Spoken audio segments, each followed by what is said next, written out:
In the spring of 1994, a small landlocked country in the heart of Africa became the site of one of the most horrifying episodes of mass violence in modern human history. Within roughly 100 days, hundreds of thousands of people were killed. Neighbors turned on neighbors. Communities were torn apart with a speed and ferocity that left the world struggling to comprehend what it was witnessing. The Rwandan Genocide is, without question, a profound human tragedy. The suffering of those who were killed, those who survived, and those who lost everything demands our deepest respect and moral seriousness. But this story also carries questions that remain unresolved more than 3 decades later. Questions about responsibility, about narrative, and about justice.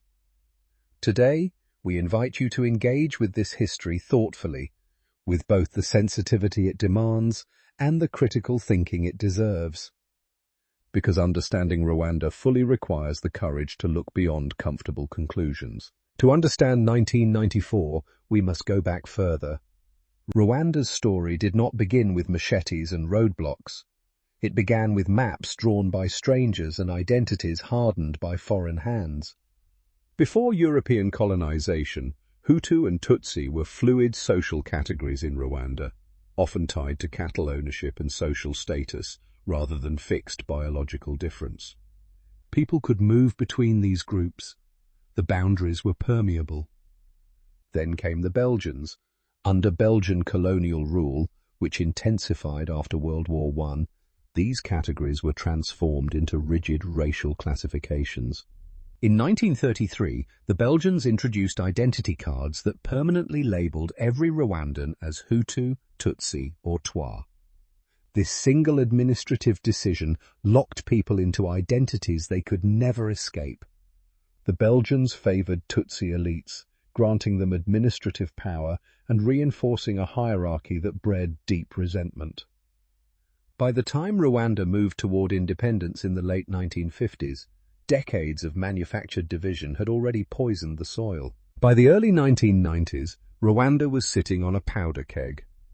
The political climate had grown dangerously unstable, shaped by a combination of economic hardship, ethnic resentment, and deliberate manipulation from those in power. Hutu extremist ideology was gaining ground, promoted by political factions who saw ethnic hatred as a tool for consolidating control. Central to this campaign was Radio Mille Collines, a radio station that broadcast venomous propaganda, openly dehumanizing Tutsi people and calling them cockroaches. Words that would later translate directly into mass murder. At the same time, international pressure led to the signing of the Arusha Accords in August 1993, a peace agreement between the Rwandan government and the Rwandan Patriotic Front. Rather than calming tensions, the accords enraged Hutu hardliners who viewed any power-sharing arrangement as a betrayal. The stage was being set, and the warning signs were everywhere. On April 6, 1994, a surface-to-air missile tore through the night sky above Kigali, striking the plane carrying President Juvenal Habyarimana as it approached the airport. There were no survivors. Within hours of the crash, roadblocks appeared across Rwanda. Lists of names were already circulating. Killings began almost immediately, suggesting a level of preparation that extended far beyond a spontaneous reaction to grief or shock. The speed and coordination of what followed has led many historians to question whether the assassination was truly a trigger or merely a signal, a starting gun for violence that had been carefully organized in advance. Yet the question of who fired that missile remains genuinely unresolved to this day. Different investigations have pointed in different directions, and no internationally recognized verdict has ever been established. This single moment set an entire nation ablaze, and its full truth has never been told. So who actually shot down Habyarimana's plane? This is where the story becomes genuinely contested, and where honest inquiry demands we resist settling too quickly on a comfortable answer. One theory points to Hutu extremists within Rwanda's own military establishment. These hardliners reportedly viewed the Arusha Accords as a dangerous betrayal, a peace deal that threatened their grip on power. Under this theory, eliminating Habyarimana removed an obstacle and provided the perfect pretext to launch a pre-planned extermination campaign. The second theory implicates Paul Kagame and the Rwandan Patriotic Front. Some investigators argue the RPF had both the motive and the military capability to execute the attack, potentially to accelerate their path to power. Here is what matters most. No definitive international verdict has ever been reached. Multiple investigations have pointed in conflicting directions. The truth of that April night over Kigali remains, decades later, officially unresolved. What unfolded in Rwanda between April and July of 1994 was a catastrophe of almost incomprehensible proportions. In roughly 100 days, an estimated 500,000 to 800,000 Tutsi civilians and moderate Hutu were systematically massacred. That is, thousands of lives extinguished every single day. The killings were not random, they were organized. Hutu extremist militias, known as the Interahamwe, moved through neighborhoods, villages, and churches with lists of names, machetes, and a chilling sense of purpose. Radio Mille Collines continued broadcasting, urging ordinary citizens to participate in the slaughter. And the world watched. The United Nations had peacekeeping forces on the ground, yet they were ordered not to intervene. Western governments avoided using the word genocide, fearing legal obligations to act. The international community's failure to respond remains one of the most condemned moral collapses of the 20th century. But here is where the accepted narrative begins to fracture. The genocide against Tutsi civilians is documented, undeniable, and must never be minimized. However, a complete account of 1994 demands that we ask a harder question. Was violence committed exclusively by one side? A growing body of reports, testimonies, and investigations suggests that forces belonging to the Rwandan Patriotic Front also carried out killings against Hutu civilians during and after their military advance across Rwanda. Human rights researchers, former United Nations officials, and defectors from within Rwanda have all described incidents in which RPF soldiers targeted Hutu populations in deliberate and organized ways. These accounts rarely appear in mainstream coverage of the genocide. They are not comfortable to discuss. In Rwanda, raising them can be treated as a criminal act. Yet the question of whether all victims have been acknowledged remains one of the most consequential silences surrounding 1994. Paul Kagame and the Rwandan Patriotic Front did not emerge from within Rwanda itself.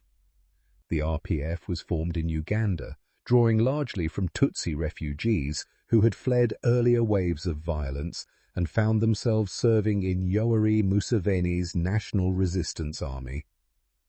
In October 1990, the RPF launched a military invasion into northern Rwanda, triggering a civil war that would run parallel to the political tensions building throughout the early 1990s. When Habyarimana's plane was shot down in April 1994, the RPF resumed its offensive with decisive force. By July 1994, Kigali had fallen, and the genocide was effectively halted. Internationally, Kagame is celebrated as the man who stopped the killing. That recognition carries genuine weight. However, credible reports from human rights organizations, former RPF insiders, and independent investigators raise serious questions about killings of Hutu civilians carried out by RPF forces, violence that has never been formally investigated or prosecuted by any international tribunal. Those who win wars often write history, and Rwanda is no exception to this pattern. Since taking power in 1994, the Kagame government has exercised firm control over how the genocide is remembered, taught, and publicly discussed within the country. School curricula, public commemorations, and official statements all reflect a carefully managed version of events. Rwanda has enacted laws criminalizing genocide denial and what authorities call divisionism, offences that carry serious prison sentences. While protecting survivors from harmful denial is understandable and necessary, these laws have been applied in ways that concern international journalists, independent historians, and human rights organizations. Critics argue that legitimate academic inquiry, alternative interpretations of events, and even factual reporting have been silenced under these provisions. Several journalists and researchers have faced arrest, exile, or intimidation after raising questions about the full scope of violence during and after 1994. Memory in Rwanda has become a matter of state policy. Several international legal figures have directly challenged the dominant account of the genocide. French judge Jean-Louis Bruguière spent years investigating the downing of President Habyarimana's plane, and in 2006 issued an indictment implicating senior members of the Rwandan Patriotic Front, including individuals close to Paul Kagame. His findings pointed toward RPF responsibility for the assassination that triggered the genocide. Rwanda's response was swift, and diplomatic ties with France were severed entirely. Years later, Spanish judge Fernando Andreu issued his own indictments against 40 RPF commanders, citing evidence of systematic massacres against Hutu civilians. Both legal efforts were serious, methodical, and based on extensive testimony, yet neither resulted in prosecutions. Political pressure, diplomatic considerations, and Rwanda's carefully cultivated international image effectively sidelined these investigations. The pattern was unmistakable. When credible legal authorities attempted accountability beyond the accepted narrative, institutional forces ensured those efforts went nowhere. In 2010, the United Nations released what became known as the Mapping Report, a document that should have reshaped international understanding of the Great Lakes region's history. Compiled by UN human rights investigators, this internal report examined events across the Democratic Republic of Congo between 1993 and 2003. What it documented was deeply troubling. Rwandan Patriotic Front forces were implicated in systematic attacks against Hutu populations on Congolese soil, with investigators noting that certain incidents may have constituted crimes against humanity, and in some cases potentially genocide. These were not minor allegations. They came from within the United Nations itself. Yet the report generated remarkably little sustained international response. No special tribunal was convened, no prosecutions followed.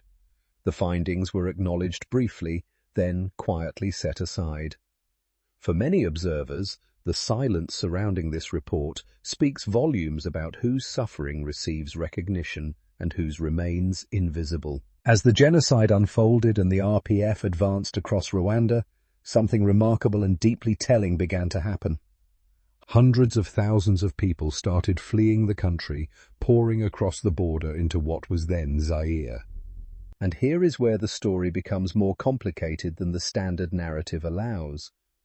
Because it was not only Tutsi survivors who fled, enormous numbers of Hutu civilians abandoned their homes and crossed that border as well. Entire communities, families with children, elderly men and women, people with no documented connection to any militia or killing, left Rwanda in fear. So pause and consider that reality for a moment. If the violence was entirely one-directional, if only one community bore responsibility and only one community suffered, why were members of both groups running? The answer, uncomfortable as it may be, is that the displacement itself reflects a more layered humanitarian reality, one that resists the clean perpetrator-victim binary that has dominated how this period is remembered. As hundreds of thousands crossed into eastern Zaire, the region became a powder keg. Hutu refugee camps, though largely populated by civilians, also sheltered individuals connected to the former Rwandan government and militias. Rwanda used this reality to justify repeated military incursions across the border, framing its operations as necessary pursuit of génocidaires hiding among the displaced population. However, the human cost of these operations extended far beyond any armed actors. Congolese communities and ordinary Hutu refugees bore the consequences of military campaigns that swept through densely populated areas. Villages were destroyed, civilians were killed, and entire communities were uprooted in a conflict that spiraled into what some historians have called Africa's World War. This dimension of the story is rarely connected in mainstream discourse to the events of 1994. Yet the violence that unfolded in eastern Congo was a direct continuation of the same unresolved tensions, making it impossible to fully understand one without examining the other. The Democratic Forces for the Liberation of Rwanda, known as the FDLR, became a defining label in the post-genocide regional conflict. It is true that this armed group contains individuals connected to the original 1994 killings, and that reality cannot be dismissed. However, the critical question is whether this label has been applied so broadly and so indiscriminately that it effectively became a political tool. When entire communities of Hutu refugees and civilians were targeted under military operations justified by the FDLR designation, the humanitarian consequences were severe. Ordinary people, including women, children, and those who had fled Rwanda out of fear rather than guilt, found themselves caught in operations framed as counter-genocide efforts. Political framing is powerful. When a label carries the moral weight of genocide, it can silence scrutiny and override humanitarian concern.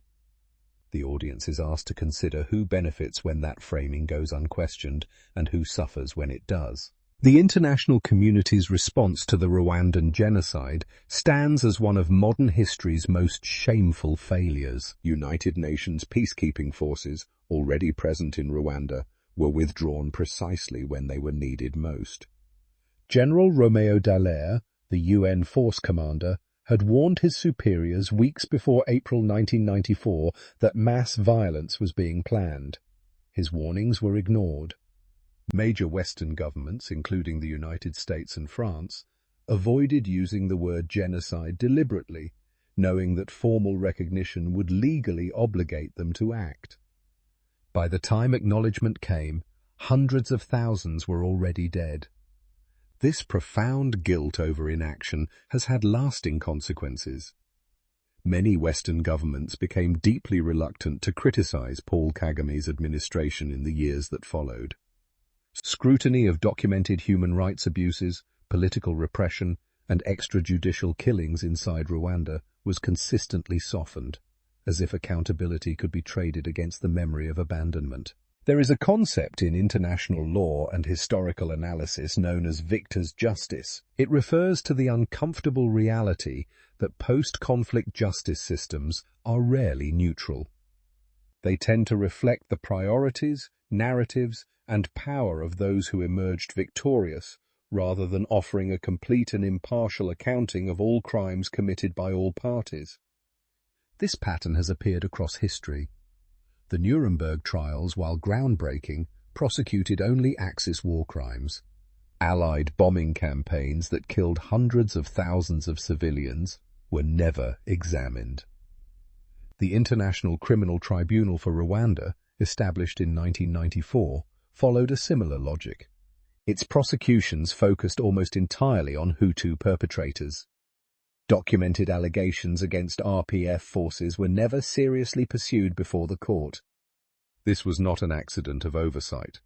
It reflected the political reality of who held power in Rwanda and who held influence in the international community at that moment. Behind every unresolved historical question are real human beings carrying unbearable weight. Journalists like Charles Ingabire, murdered in Uganda in 2011, after reporting critically on the Kagame government, represent a pattern of silencing that extends far beyond Rwanda's borders. Researchers who have attempted to document RPF violence have faced harassment, deportation, and professional destruction. Survivors from Hutu communities who lost family members to RPF reprisals have largely been denied any formal recognition of their suffering. Their grief exists outside the permitted boundaries of official memory. Human rights workers who submitted testimony to international bodies describe receiving threats shortly afterward. Exiled Rwandan voices, scattered across Europe and North America, speak carefully, knowing that criticism carries consequences even from thousands of miles away. These are not abstract political disagreements. These are lives shaped by which version of history a government chooses to enforce and which truths it decides the world is never allowed to hear. History is never simply a record of what happened. It is a negotiation between memory, power, and moral responsibility. When we speak about Rwanda, we carry an obligation that cannot be compromised, to honor every Tutsi life lost, every moderate Hutu murdered, every child, mother, and elder killed in those 100 days of horror. That obligation is absolute and unconditional. But honoring victims and demanding complete historical truth are not opposing commitments. They are, in fact, inseparable ones. To selectively tell this story, to protect certain actors from scrutiny while condemning others, does not serve the memory of those who died. It diminishes it. The question before us is not whether the genocide happened. It did. The question is whether we are willing to examine the full landscape surrounding it, including the uncomfortable parts, without flinching. Holding both grief and critical inquiry together is not a contradiction. It is intellectual honesty. As we move toward closing, it is worth pausing to name the questions that remain genuinely unanswered after more than 3 decades. Who shot down Habyarimana's plane on April 6, 1994? No internationally recognized tribunal has ever delivered a definitive verdict. Were the atrocities committed by Rwandan Patriotic Front forces against Hutu civilians ever subjected to proper, independent investigation? The evidence suggests they were not. Has the label of the Democratic Forces for the Liberation of Rwanda been applied so broadly that it obscured the suffering of ordinary refugees and civilians who had no role in the genocide? And perhaps most fundamentally, has international political interest determined which truths receive attention and which are quietly set aside? These are not accusations. They are not attempts to diminish the horror endured by Tutsi victims. They are legitimate questions that any honest engagement with this history must be willing to ask. What happened in Rwanda in 1994 was a catastrophe that demands our full moral attention. The Tutsi victims of the genocide deserve complete recognition, unwavering remembrance, and genuine justice. That obligation is not negotiable. But honoring those victims does not require us to look away from other dimensions of the violence. A complete understanding of Rwanda means asking every difficult question, following every credible piece of evidence, and resisting the temptation to accept any single narrative simply because it is politically convenient or emotionally easier. The survivors, the silenced journalists, the displaced families, and the researchers who have risked everything to speak deserve better than a history shaped by power rather than truth. Reconciliation built on incomplete foundations will always remain fragile. Peace that requires silence is not peace at all. Truth, however uncomfortable, however contested, however inconvenient to those in power, remains the only foundation on which lasting justice can stand.